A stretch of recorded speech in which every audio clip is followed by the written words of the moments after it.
Dans cette vidéo, je répondrai aussi à 2 commentaires de feu, je dis bien de feu, et à la fin, je partagerai une expérience unique et bizarre avec toi. Reste jusqu'à la fin de cette vidéo.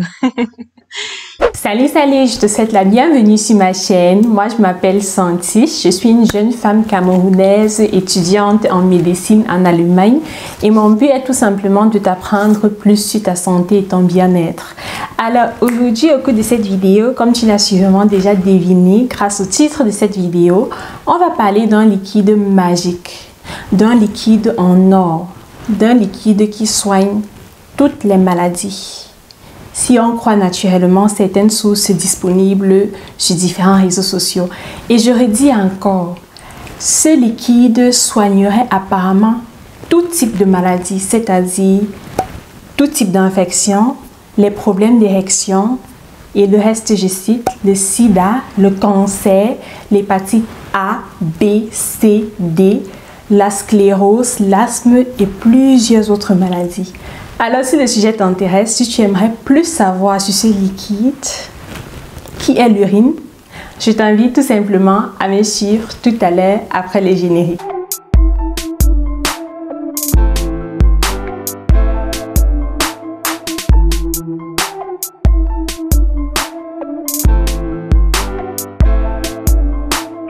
Déjà, avant de continuer à jeter les fleurs sur ce liquide qui n'est rien d'autre que l'urine, définissons d'abord le mot-clé du jour. Qu'est-ce que c'est l'urine? L'urine est tout simplement un liquide biologique qui est composé de différents déchets liquides du métabolisme. Et ces déchets-là sont sécrétés par les reins par filtration du sang. Donc, on retient déjà que l'urine est un déchet. Mais le problème n'est pas du tout à ce niveau, car les selles aussi sont des déchets. Par contre, les selles sont par exemple utilisées pour faire une greffe fécale, c'est-à-dire une greffe de sel. Qu'est-ce que c'est exactement une greffe de sel et à quoi consiste cette greffe-là? La greffe fécale consiste à introduire les selles, c'est-à-dire les caca, d'une personne en santé dans l'intestin d'une personne qui en a besoin afin de reconstituer la flore intestinale de la personne nécessiteuse. Certaines personnes ont besoin d'une greffe de sel après certaines maladies infectieuses du système digestif, la prise de certains antibiotiques très spécifiques ou bien aussi après certaines diarrhées assez chroniques. Mais je tiens déjà à préciser que c'est une pratique qui n'est pas à reproduire à la maison. Cette pratique doit être faite sous surveillance médicale. Donc, s'il te plaît, s'il vous plaît, ne reproduis pas cela à la maison. Ne commence pas à manger les selles de ton voisin en disant que Saint-Tiche a dit que... Maintenant, revenons à l'urine. Je me dis que ce serait une bonne idée de regarder de quoi est composée l'urine, car en déchiffrant la composition de ce liquide magique, on trouvera sûrement l'agent actif qui est responsable de la guérison du sida, de l'hépatite A, B, C, D, E et plusieurs autres maladies. Dans l'urine d'une personne en santé, je précise bien en santé, on y trouve majoritairement de l'eau à 95%. Ensuite viennent des sels minéraux comme par exemple le magnésium, le calcium, le natrium, le potassium, etc. Environ 2,8%. Et le troisième composant principal de ce liquide magique sont les déchets organiques comme par exemple l'urée, environ 2%. On y trouve aussi d'autres substances comme par exemple des petites protéines, quelques vitamines, les acides uriques ou bien aussi la créatinine et plusieurs autres choses. Mais les composants les plus importants sont, comme j'ai dit, l'eau, les sels minéraux et l'urée. Bon, après avoir déchiffré la composition de l'urine, je me demande bien quel de ces composants est vraiment l'agent actif de ce soi-disant liquide magique. C'est l'eau. Si c'est l'eau, je préfère boire de l'eau.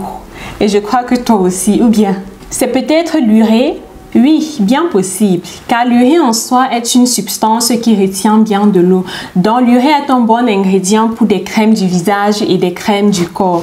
Mais personnellement, que de frotter d'urine sur mon corps, je préfère tout simplement me oindre avec l'huile d'avocat, l'huile de coco ou bien aussi le beurre de karité. Et est-ce que le fait que l'urée soit une substance qui retient bien de l'eau fait directement de l'urine un liquide magique qui soigne tous les maux de cette planète Terre? Toi-même, dis-moi, qu'est-ce que tu en penses? D'après moi, ce point positif de l'urine ne fait en aucun cas de l'urine un liquide magique. Donc, non. Regardons maintenant les autres ingrédients. On passe aux sels minéraux. Si les sels minéraux sont les agents actifs responsables de la soi-disant guérison qu'on peut acquérir en buvant l'urine, je préfère tout simplement manger une banane. Oui, parce que la banane aussi est assez riche en sels minéraux. Et si ce sont ces petites vitamines dont j'ai parlé tout à l'heure, honnêtement, je préfère manger des fruits et légumes. Et on conseille même de prendre 5 fruits et légumes par jour. Donc, si tu le fais là, plus besoin de dire que je bois mon urine pour ci et ça. Donc, en résumé, après avoir déchiffré la composition de l'urine, je n'y trouve aucun agent actif qui pourrait soigner l'asthme, l'hépatite A, B, C, D, E, le sida, les problèmes d'érection, plusieurs infections ou bien même d'autres maladies. Cet agent actif est passé par où? Parce que je ne l'ai pas vu. Sorry. Pour les adeptes de l'urinothérapie. So, let's see. Il y a quelques mois, j'ai posté une vidéo dans laquelle j'ai brièvement abordé le sujet de l'urinothérapie. Et en abordant ce sujet-là, j'ai dit que l'urine n'était pas un médicament. Et ouf, certaines adeptes de l'urinothérapie se sont versées sur moi comme des gouttes de pluie. Et elles ont dit ceci, je cite: « Moi, je pratique beaucoup de naturothérapie.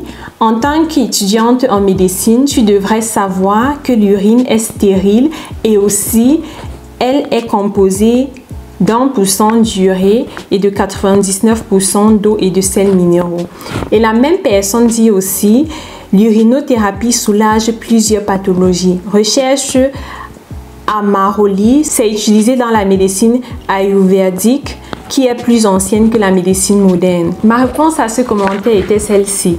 Salut, l'urine est stérile juste quand elle se trouve dans la vessie.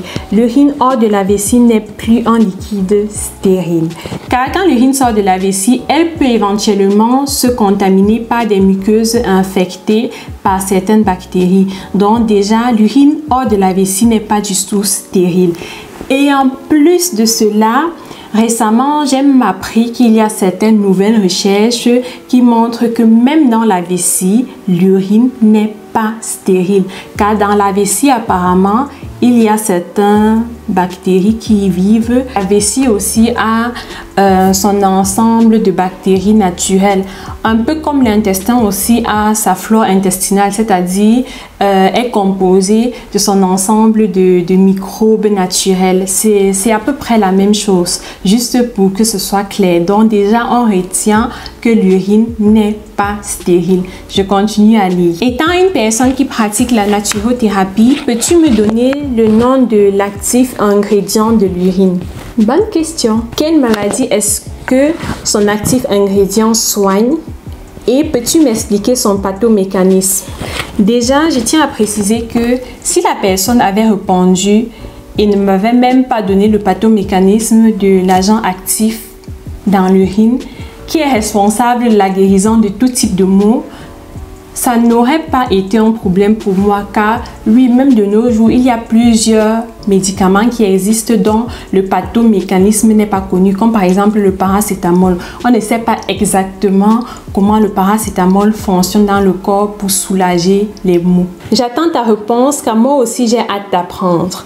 Je sais que toute plante médicale a ses actifs ingrédients bien connus par les naturopathes compétents. Étant du domaine, j'espère pouvoir te dire très bientôt.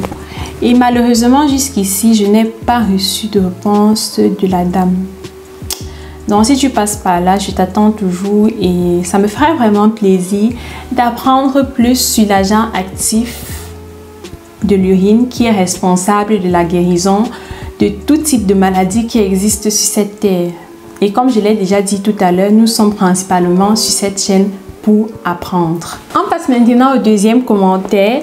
Non, l'urinothérapie n'est pas une blague. En effet, l'urine contient beaucoup de protéines et oligo-éléments. Les femmes utilisent un mélange d'urine et du gel douche à la place du shampoing. Bon, ça c'est la suite en rapport la vidéo dans laquelle j'ai parlé brièvement de l'urine. Donc, la personne dit en fait que l'urine contient beaucoup de protéines. Et qu'est-ce que j'ai donné comme réponse? Personnellement, connaissant les composants de l'urine, je ne crois pas en l'urinothérapie. Et l'urine d'une personne en santé ne contient pas beaucoup de protéines, mais plutôt presque pas de protéines. En fait, un taux de protéines élevé dans l'urine est un indice assez alarmant, car ça peut être un symptôme d'une maladie du rein, ça peut être un symptôme d'un diabète, ou bien même d'une infection urinaire, ou bien aussi tout simplement un symptôme bénin, c'est-à-dire non alarmant. Mais dans la majorité des cas quand même, quand on constate un taux de protéines élevé dans l'urine, on fait plus d'examens pour vraiment savoir si rien de grave ne se cache derrière ce taux élevé d'urine. Donc en gros, ce n'est pas du tout normal d'avoir un taux élevé de protéines présent dans l'urine. Pas du tout. Dans l'urine, on peut trouver quelques petites protéines, mais un taux élevé de protéines, ça c'est vraiment un signe très alarmant. En gros, pour résumer cette vidéo, je ne conseille à personne de boire son urine, car ce liquide biologique n'est en aucun cas un liquide magique. Pas du tout. Personnellement, je pourrais boire mon urine dans un seul cas. S'il arrivait que je me retrouve dans le désert, et étant donné que dans le désert, il n'y a pas d'eau, je ferai l'effort de retenir les quelques gouttes d'urine qui sortiront afin de m'hydrater, car je ne vais pas quand même mourir si vite. Je vais quand même faire l'effort de m'hydrater le plus long que possible. Donc, dans ce cas-là, je peux bien m'imaginer boire mon urine, mais sinon, jamais, jamais, jamais, jamais. Alors, nous sommes arrivés à la fin de cette vidéo. J'espère vraiment que cette vidéo t'a plu et que tu t'es bien amusé et surtout que tu as beaucoup appris. Et maintenant, à toi de jouer. J'ai une petite question pour toi. Quelle est la chose la plus bizarre que tu as fait pour ta santé et ton bien-être? Alors déjà, je commence par moi. Une fois, j'avais une verrue au niveau de mon genou et j'avais marre de cette verrue parce qu'elle ne disparaissait pas. Qu'est-ce que j'ai alors fait? Je tiens à préciser que j'étais encore assez jeune. J'ai pris un ciseau et j'ai coupé la verrue. Ce qui s'est passé, c'est que j'ai perdu beaucoup de sang. Et quelques jours plus tard, la verrue était toujours présente. Et finalement, j'ai pu me débarrasser de cette verrue grâce à l'acide salicylique qui a été prescrit par mon médecin général. Donc ça, c'est vraiment la chose la plus bizarre que j'ai fait pour ma santé. Certains ont déjà bu l'urine pour leur santé. Et maintenant, à toi, j'attends ton expérience dans les commentaires. J'ai hâte de te lire. On va rigoler ensemble.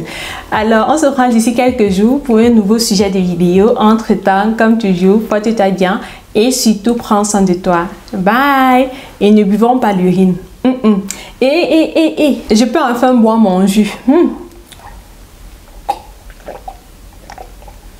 Non, ce n'était pas l'urine. Pas du tout. C'est le jus et de l'eau. Ah, trop bon. Bye.